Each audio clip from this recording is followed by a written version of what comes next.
Angel Locsin, hiling na mapanood muli sa ABS-CBN Christmas Station ID ngayong taon. Matapos ang matagal na panahon ng pananahimik sa showbiz, muling nagparamdam kamakailan si Angel Locsin at marami ang natuwa sa kanyang mga post dahil magiging active ng muli ang aktres. Dahil dito, bumuo sa mga komento mula sa mga fans na sabik siyang makita ulit sa Kapamilya Christmas Station ID 2025. Sa mga nakaraang taon, isa si Angel sa mga artistang nagbigay ng heartwarming present sa tuwing lumalabas ang Christmas ID ng ABS-CBN. Naging bahagi na siya ng mga kwentong nagbibigay inspirasyon sa mga Pilipino tuwing Kapaskuhan. Ngayong taon, ayon sa mga malalapit na kaibigan ng aktres, miss na raw ni Angel ang pagganap at ang pakikipagtrabaho sa Kapamilya Network.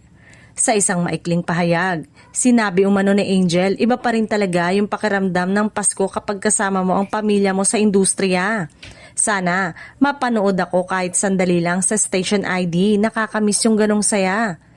Marami ring netizen ang nagsabi na si Angel ay isa sa mga tunay na face of Christmas ID dahil sa kanyang imahe ng kabutihan, malasakit at pagiging inspirasyon sa mga kababaihan. Hindi rin nakalimutan ng mga tagahanga ang pagiging aktibo ni Angel sa pagtulong sa mga nasalanta ng kalamidad, dahilan kung bakit siya tinaguri ang real-life Darna. Kung may comeback siya sa Christmas ID, siguradong maraming maiiyak sa tuwa. Hanggang ngayon ay wala pang opisyal na kumpirmasyon mula sa ABS-CBN kung makakasama nga si Angel sa 2025 Christmas Station ID. Ngunit sa dami ng mga panawagan at suporta ng publiko, mukhang malaki-laki ang posibilidad na makita siyang muli kahit sa isang makabuluhang cameo.